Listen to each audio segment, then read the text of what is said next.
Well, it's been kind of a mixed bag because, I mean, I'm very happy with the accomplishment having achieved at this level, which means I can also work to mentor and to help minority students, particularly black, but not exclusively Latinos, etc. But basically, I'm glad to be here to help people who would otherwise be marginalized by the majority professors, because they really don't, shift and focus on people who don't look like them for the most part.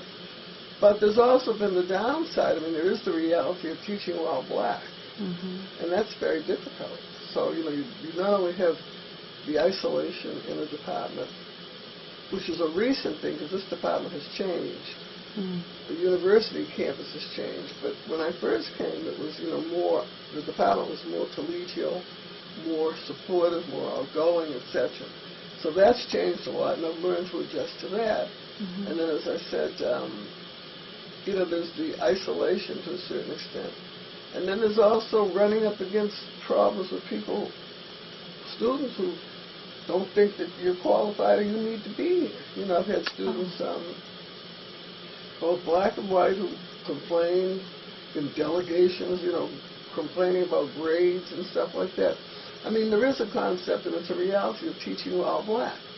Some of the things that we go through, white faculty don't. For example, there's a very subliminal sentiment that everything we say has to be tested for its accuracy. No, I think in both it was a matter of working to increase, one, the black faculty population, and then second, to increase the black student population. But in both it was a matter of not always getting black faculty and black students, but retaining black faculty and black students, because sometimes we would get people in, but they wouldn't stay for a variety of reasons. One of the problems here at VCU is that as blacks, we get channeled into a lot of service work. That's a problem. And when I went to VCU, there weren't very many black faculty. I was on 10, 15 different committees because there were no blacks there. They said, well, we need a black presence. And many times I would volunteer, so I'm not blaming anyone else. I insisted on blacks being there. But I knew that if a black were going to be there, I'd be that black. You see what I mean? So I was creating more work for myself, despite the fact I had to get tenure. So I think all of us had to make a lot of sacrifices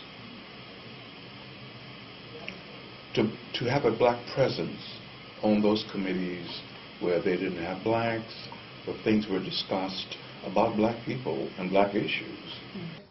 This is my second position at Mason. I first worked in the Office of Sponsored Programs at University Hall for 3 years, no, 2.5 years, and I've been here ever since. So I've been in 2 different departments. Each department was, different, led by different individuals, different personality types, different type of work functions. But overall, it's been really well. Supportive environment. This current job offers more flexibility. It's not deadline-driven versus the other job, which was really tight, deadline-driven and whatnot. Higher stress environment. And this is more laid back, very supportive. I wouldn't say family-like, but more of a respect for each other and camaraderie. So I like it. So far, Mason has not catered to that, but they haven't shown me any way that they're going to be different. That they're trying to put more people in place that look like me. If you look around, all the associate deans and deans of the colleges are all white men or some white women. There is few faculty members or staff that are of color in higher administrative positions. So until I see the change that we are being well valued, then I can, feel some type of relief, and I'm hoping that the president will do that. But until that change is made, I'm going to continue to do what I do, what I've been doing for the past 10 some odd years that I've been working, and keep moving forward until, I'm hopeful, but until I see that there is a, not only strategic plan, but an initiative to create more positions for us.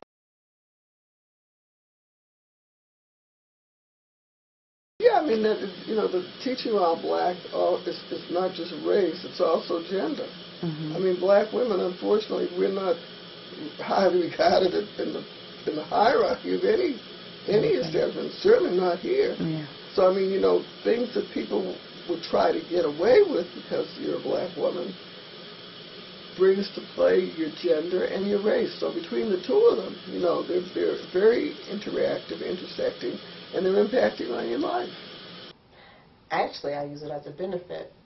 Because to be honest, in my department, I'm in the central office of the College of Health and Human Services. So I report to my supervisor, we report to the dean, and there's only 2 of us of color, in the central office, me and the budget director. So I use it as a platform to say, I'm here, I have a reason, I have importance, this is why I'm here. So I'm always quizzing, I'm always learning the latest stuff, I'm staying up to date with stuff, so that they won't say, well, she was here, but she didn't know nothing. Dang, what, Tia who? I'm showing them how a professional African-American woman could be, not just someone that's just sitting here because they know someone that knows someone. That's not me. That's not how I got here. Right. So I'm always using that. I know this is sad, but I'm always using my, African-American woman and African-American and being a woman as okay, let me show them how it can be done. Now, I may not do it right all the time, but I'm going to work real hard to try to do it right. So I've always done that because I felt like, a lot of situations I've been in, I've been the only. I've been the only working mother. I've been the only African-American woman. I've been the only student. Been the only whatever the situation may be. And I had to prove, I had to prove to the people I was working with that this can be done effectively, efficiently, and I don't twist my neck around and do all that other stuff. I'm professional with it.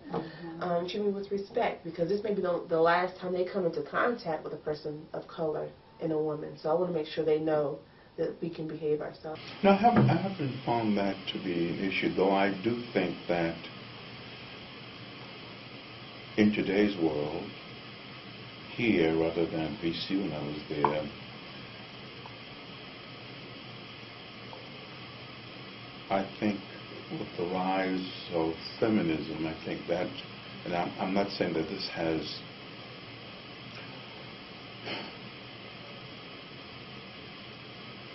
I think in many departments, as more women have gotten hired, and this is true, less true in the hard sciences, chemistry, physics, maybe econ. But I think when you look at the number of women in the social sciences, particularly history, sociology, anthropology,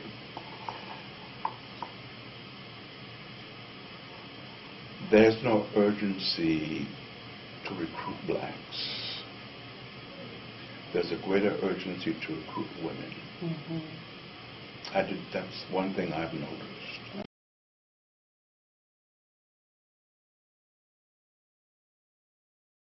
I think collectively we are not represented in higher education, and with anybody seeking like master's and post-secondary education moving along. I think across the colleges nationally, we may be diverse comparable to other universities and whatnot. But with that being said, it doesn't mean anything. Like, there's a whole lot that can be done. I think about, going to Howard.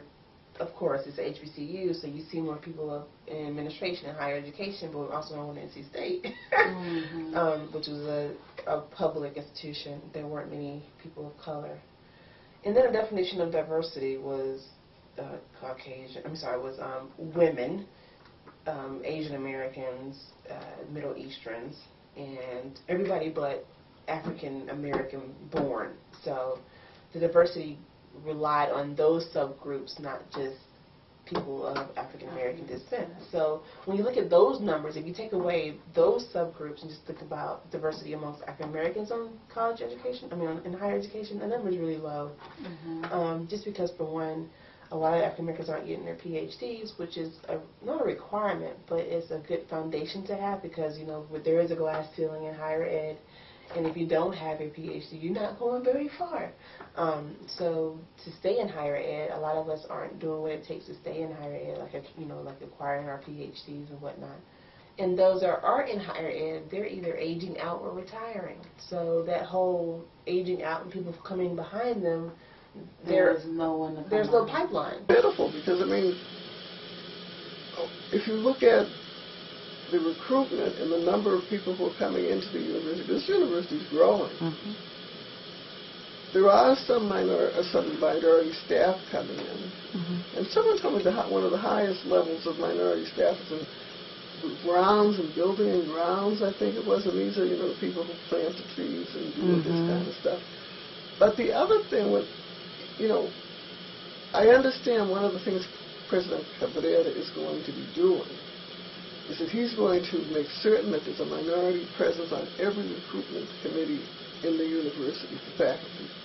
Because in my department, I mean, they're recruiting, they're bringing people in here left and right, and I see people in here all white, whom I don't even know. I said, where'd they come from, I said, this even goes to the adjuncts. It's sort of like everybody comes in through the back door, it's a secret. And it should be transparent, it should be very open. I think retention may be much more of a problem here because black faculty administrators tend to want to go where other black people are. And Richmond, of course, was at one time a predominantly black city with a black mayor, still has a black mayor. But the community is very diverse but heavily black. So that blacks tend to want to go places where there's a heavy black population. The surrounding area here is primarily white. So I'm not saying that's the total problem. I think that's one of the issues in keeping and retaining black faculty here. The area is predominantly white. And there's no legacy of the black presence here. I think that's one of the problem is also getting people to come here, and that's one problem, but getting people to stay after they've come. Well, we need to get more blacks in administration. I was very happy that Corey Jackson was recently appointed one of the vice presidents, which was a position that was held by the person who had his job previously, years ago, Earl, what's Earl's last name? I can't think of his last name. But he was vice president, then he died, and they took the position from the vice president slot. And so when Corey was hired, he wasn't hired as a vice president. Right. And now they put the position back. So we need more, and I've talked to Peter Stearns about this, we need more black faculty, we need more black administrators. I think a part of your question perhaps is, how do you create a community?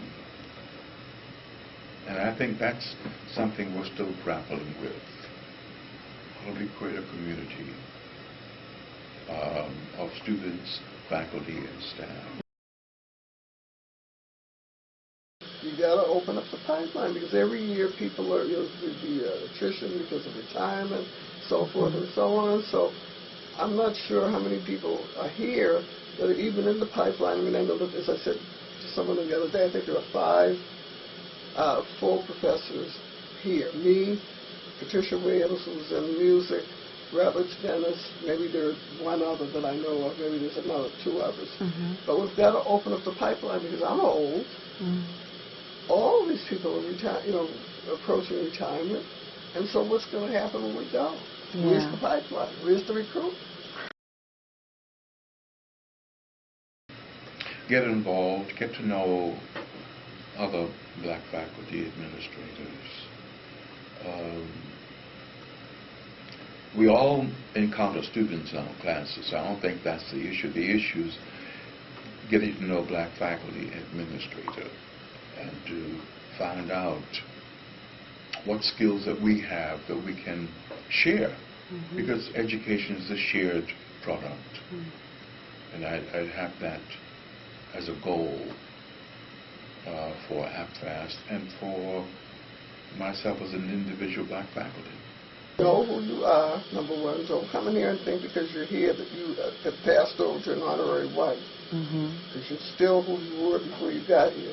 They still see you, as Malcolm X used to say to the black PhDs who are all full of themselves, what do they call a black PhD? And he used the N-word, that's what they, So you got to be aware of the reality. They will smile at you, they will look at you, but when it comes to making a difference with you playing a lead role, you're not going to be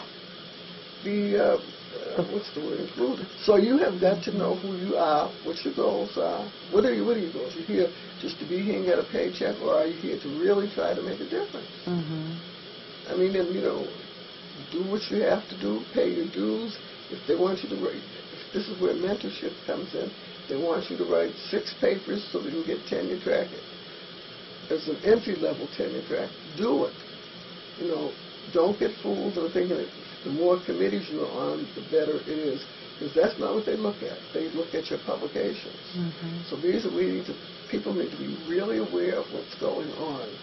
What is the reality in a university? And you can go to all the meetings you want and smile, and everybody say, oh, Hazel's this, Hazel's good, that. If they look at Hazel's, 3 publications, Hazel's out the door.